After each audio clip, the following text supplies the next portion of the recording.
350,000, or you said 360,000, Union soldiers died to end it. If I had to guess at this, all of this race baiting is for a reason. CNN is notorious for this.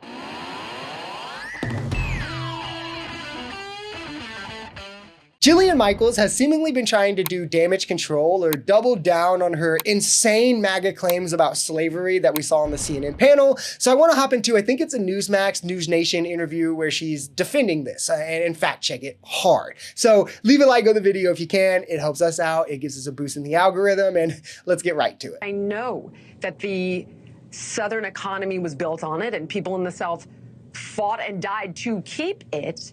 Conversely, people in the North banned it and outlawed it because it was morally reprehensible.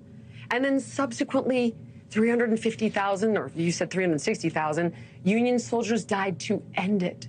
And this is the part where I think you have to say, yes, there were great evils and there were dark chapters, but there were good guys that came together to overcome it. No, it's not. And I think using the Holocaust for comparison could easily show how this is distasteful, even for white people who couldn't relate to like many African-American struggles. If you walked into a Holocaust museum with exhibits for the survivors, or if you saw victims who were recognizing like Holocaust Remembrance Day, and you go, well, America fought a war to end the Holocaust, so like, let's just move on already, or let's just discuss that. Like, you would instantly realize how gross and invalidating that is, right? But only because the actions in question are heinous actions taken by white Americans, do many white Americans then feel the reflexive need to gloss over the bad and go, well, what about the good we did? Well, what about that? Like, what this does is it invalidates the trauma and the experiences of the victim. It's like you kidnap your girlfriend, right? And you like abuse her all night.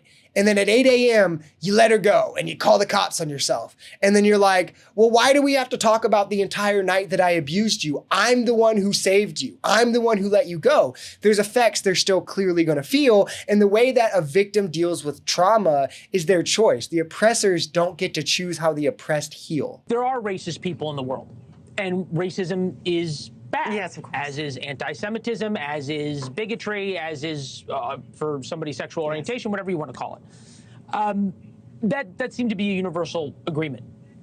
The ... to that is when you don't like an argument and you call it racist just as a way to try and silence people, then it loses its meaning, and therefore, I think what your point is, then racist people sort of get away with it because the word has stopped meaning anything.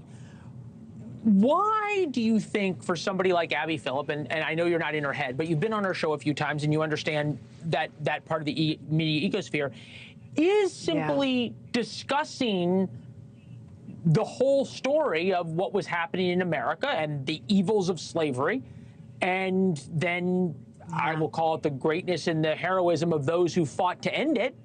Why is discussing both sides, why is that fairness so threatening? You have to think of it like a house that's on fire in the neighborhood. This is my analogies episode because I love analogies. So sure, firefighters in a city are there. They're paid to protect all of the houses. But if there's one house on fire in a neighborhood at that moment, they're going to focus on the house that's on fire. This is why it's a misnomer when speaking about the effects of racism against Black people to go, well, there's also anti-Semitism and white people experience racism too. What about the Asians? Like, et cetera, et cetera. It's the all lives matter thing, essentially, where the argument isn't as simple as like, are there racist Black people or are there racist people? Which is a juvenile way to simplify this down to an extent in which everyone would agree, and then we can pretend that everyone's in agreement, so let's forget the thing and do nothing. The disagreement is that the right pretends the systemic structures and disadvantages that are baked into society against brown people should not be addressed and removed, while the left does. That's the disagreement. If I had to guess at this, division sells. People win campaigns on it, they raise money on it, they get clicks off of it. I mean, all of this race baiting is for a reason. CNN is notorious for this. You know, we saw this one news story about how there was a shooter running around, and before they even knew the race of the guy, they said he's possibly white.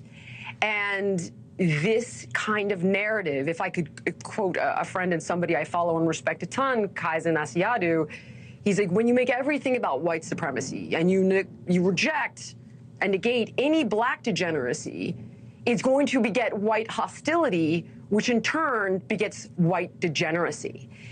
And I think this narrative is about power. I think it's about control. That in and of itself is a misnomer, and it's also super annoying. I hate that the right gets to get away with this, the whole race baiting or the left is sowing division stuff when they're addressing racism. It's like we're on a playground and someone comes up and calls me the N-word, and my friend to the right is like, hey, that's really messed up, man. Like, either apologize or get lost. And then my friend to the left is like, to my other friend, he's like, hey man, stop sowing division. Let him believe what he wants, right? Like, or even more accurately, right? Like all three of us are about to get a raise at work. And then the boss goes, hold on, actually, now that I think about that, you're a little too brown. Like, I'm not gonna give you a raise because you're too brown for my liking. And my friend to the right is like, hey, I won't stand for that.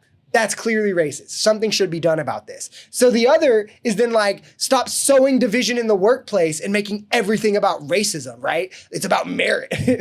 Also, not analogous there. To claim black degeneracy would be a claim that can be traced back to societal outcomes, poverty, income inequality, etc. That's what leads to these types of behaviors, criminality, whatever it may be. This would be a point to the effects of systemic racism that has made it disproportionately more likely that black people are in this kind of environment. However, and this is why instead it's racist, Jillian and a lot of MAGA will make this black degeneracy claim as a culture claim, right? As if there's something innate to black people or black culture that causes crime. Thus, there's no need to address systemic factors because it can't be changed because it's innate to who they are. To say black culture spawns degeneracy is racist, right? It's that simple.